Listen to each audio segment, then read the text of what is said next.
Yo, what is good with y'all? It's your boy KAG, and today we're going to be talking about the Nintendo NX, and this is going to be my final video on the Nintendo NX until the actual reveal, and I may actually do a video on that day about the Nintendo NX, but what we're going to be doing is I'm actually going to be giving y'all my predictions on what the NX is actually going to be, or what I think the NX is going to be. And what I want y'all to do right now, at this very moment in time, I want y'all to go down there in the comment section, and I want y'all to leave me y'all's predictions as to what you think the Nintendo NX is going to be when it is finally revealed. I do not want you to tell me what you want it to be. I want you to put down there what you think it is going to be. And what we're going to do is we're going to do a follow-up video to this video right here, and we're going to be talking about who was right and who was wrong, and I'm going to pull some comments out of the comment section. We're going to be talking about who was right when it actually went down, and maybe some of the ideas that could have been implemented that may have been better than what Nintendo was actually doing. So without any further ado, let's go ahead and let's hop into this video.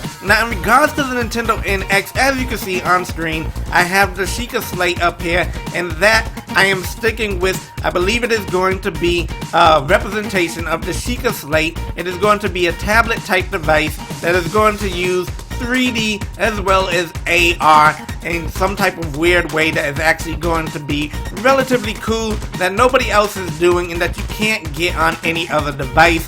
Now, in regards to how the 3D works, like I said in a previous video, I believe you're going to be able to look at the screen from any angle and you're going to be able to have 3D. Not like the 3D that's on your 3DS, but it's going to be a completely brand new 3D. And I believe objects are going to be able to come out of the screen, as well as you're going to be able to look into the screen as if it is actually like a window. So for example, if you lean your head to the left and you look to the right, you'll be able to see more of the trees to the right. If you went ahead and you leaned your head to the right and looked over to your left, you're going to be able to see more of the trees to the left. As well as if you're able to go ahead and bring the screen closer towards your face, you're going to get a more broader, landscape of the actual field, like if you were playing Legend of Zelda Breath of the Wild.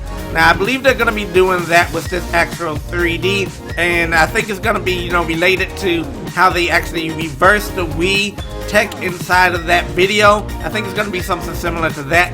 And on top of that, I believe they're actually going to do the exact same thing for the TV. So I think the TV is going to do the exact same thing where you can actually go ahead and you can tilt and lean left or right, and you'll be able to see a different view on your television at home while you're playing the game on the TV on the big screen. On side note, outside of that, as far as the buttons go, I believe that the buttons are going to be clear, and they're actually going to be able to show different types of pictures underneath them. So for example, if you had like an A, B, X, and Y button, and let's say you were playing Legend of Zelda, one may be a bow and arrow, one may be a bomb, and those will actually be able to show up on the actual button. So rather than it being the letter A being there, it may show a bomb there, or rather than being the letter B being there, you may see a bow and arrow, X, a sword, and so on. I think they're actually going to be doing that with the actual controllers, and just like a lot of people were talking about with the D-pad, being separated and they having separate parts, I think rather than it just being up, down, left, right, you're going to be able to go ahead and it's going to be able to show images of A, B, X, and Y where the actual D-pad would have been. And so I think that's how the actual controllers are going to look, and I think they may have some type of weird clear look to them. Not the whole entire the actual controller, but the buttons will be interchangeable and you'll have like different looks underneath them. Now, in regards to the screen, I do believe it is going to be a capacitive screen, and like I said, the controllers are going to be able to be disconnected from the left and the right side, and you're going to be able to use the device as just like a standard tablet that you can take on the go with you, and you can play like little mobile games or what have you, or maybe even do things like watch YouTube or Netflix, or whatever you're going to do on your actual device. Maybe go on some of your social networks like Facebook or Twitter, something like that, and you'll be able to use it like a regular tablet as well. On a side note, I do think that it's going to have gestures on the outside of the actual device, so you actually be able to go ahead and you're going to be able to move your hand around the device, and it's going to be able to tell where your hands are, and it's going to be able to do different actions based upon what your hands are doing around the device. So like I said, a very strong focus on AR with this device. Not so much VR, but a big focus on AR. Now, on a side note, another part of this device that I think may also be included, but I do not know 100%. But I do think that they may actually go with a projector on the side of this device. And what it is going to allow them to do is, number one, that you're going to be able to use it for different types of gameplay. You'll be able to use it to do different things on your actual gameplay. Or, for example, let's say you are out, somewhere and you do not have access to a TV. I think you'll also be able to use it as a screen, and you'll be able to project it up on a flat wall somewhere, and y'all will be able to play multiplayer on that, rather than both of y'all trying to look at this small screen on this little 6-inch screen. You just go ahead, you prop the little kickstand up, and you'll be able to actually play the games on the wall on a much bigger screen. So it's not going to be required that you have a television in order to play the games. And I think that's actually going to benefit in Japan a lot, because I think that, being able to just go ahead and take this device and set it up and flash it on a wall, I think that's going to be pretty great for them. Now, in regards to, like a supplemental computing device, I think the supplemental computing device is going to come in two different forms. I do not think it's going to be a console whatsoever, but I think the supplemental computing device is going to come in two different forms. I think you'll be able to do a subscription to it via Nintendo, where you can just go ahead and pay for some type of service that allows for you to do the supplemental computing device with your actual handheld, hybrid type device. Or you'll be able to purchase one and actually put it inside of your house. So, for example, I think what they're actually going to be doing as far as like how the supplemental computing device goes and this actual hybrid type device, I think Nintendo, what they are doing is they're going to go ahead and you're going to be able to play mobile games on this device, handheld games on this device, as well as regular traditional console games on this device.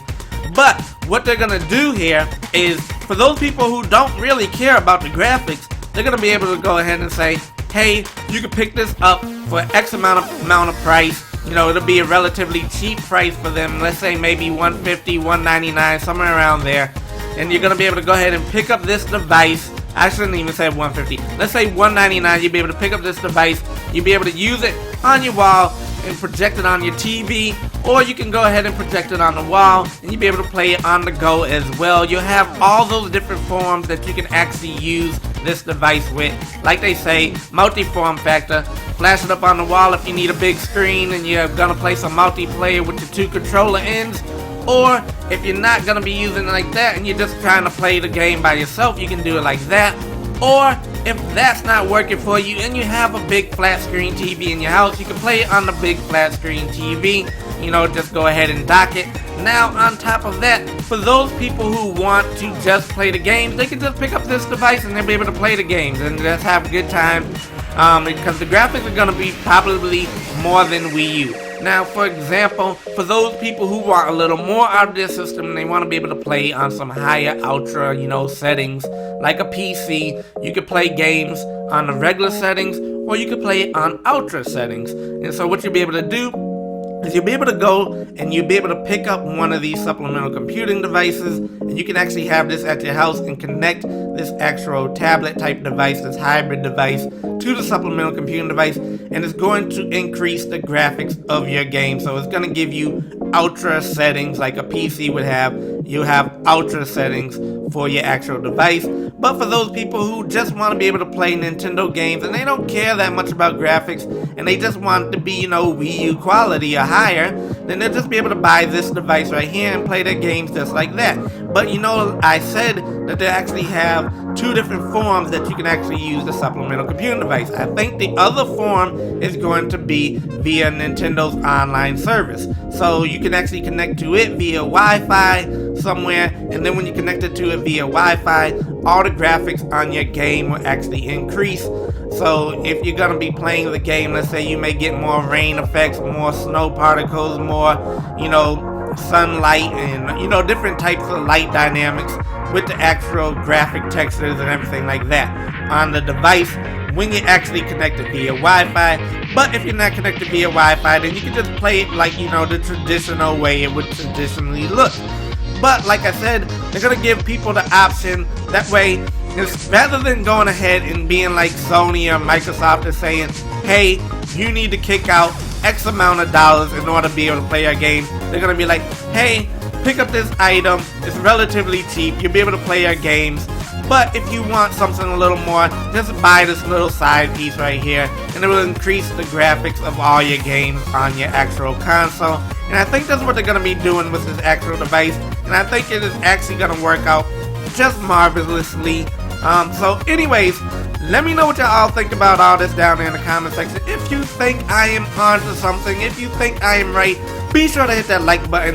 And as always, don't forget to subscribe to this channel because we talk about all things Nintendo here. And I'm sure y'all like Nintendo content, because if you didn't, you wouldn't be watching this video. So make sure you subscribe to this channel. If you're new here, if you've never been here, subscribe, because I'm going to be doing some gameplay, and I'm going to be doing NX gameplay as well when the games start coming out and everything like that.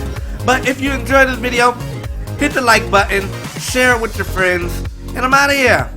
Peace.